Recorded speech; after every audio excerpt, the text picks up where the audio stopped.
morning, cactus people. There's a lovely 36 degrees in the cactus house this morning, so still not boiling, just nice. And today we're going to have a look at the Turbinicarpus Cacti. That's a bit of a name, isn't it?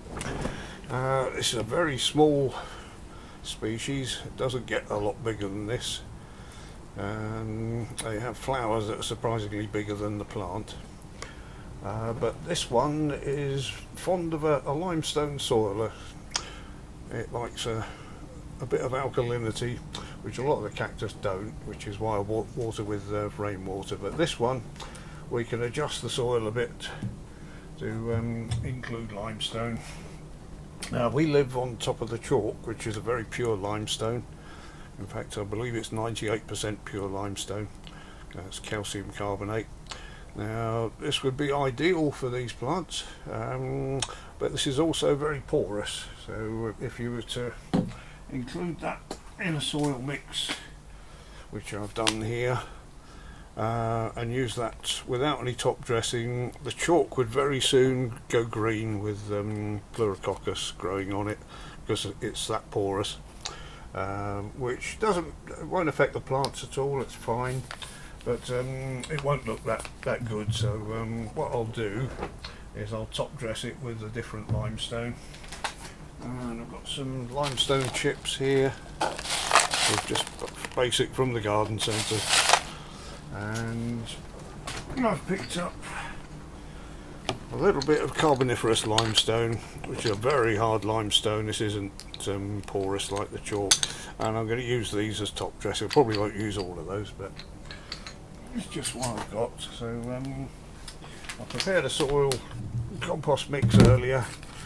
This is #1 compost, just mixed with the sieve limestone, the chalk. So that's going to be my basis. And I made this little planter because I thought that'd be just about the right size for these. These I grew from seed. They're probably about 4 years old, I would think. So it's not a fast growing plant. That's probably going to make a bit too much noise for the camera if I do all of this now. So what I'll probably do is save a lot of the potting up and getting it together for off camera. So just a pause.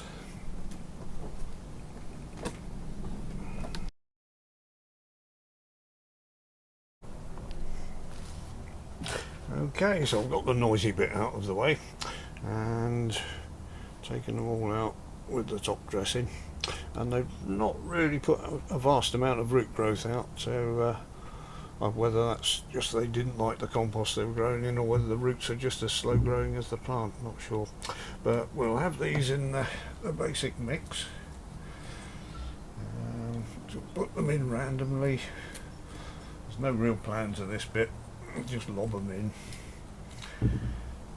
And when I turned the camera off for a second, we actually missed the Spitfire going over, which is a pity. It would have been a nice dramatic effect on the video.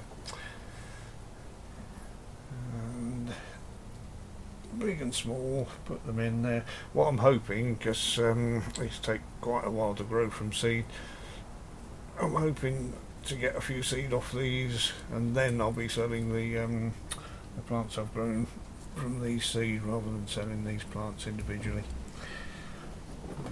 I just thought this would make a nice little display box in the meantime. So that's them all in there.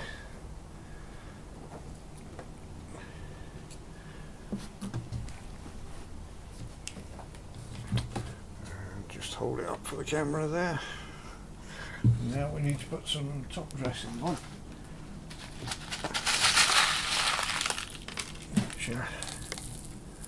Try and do it without burying them, because they are very small plants.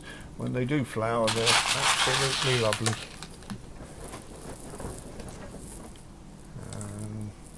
Before I finish doing that, I'll put a few bits of the carboniferous limestone in, just for dramatic effect.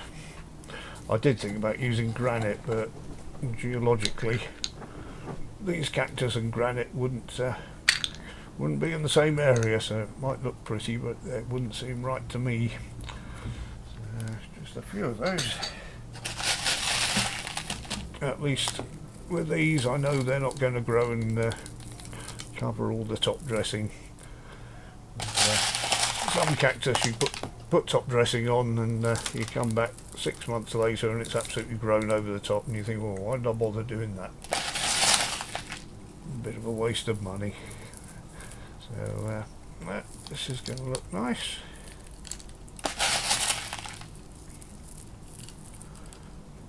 I might top that up a bit later, but there you can go.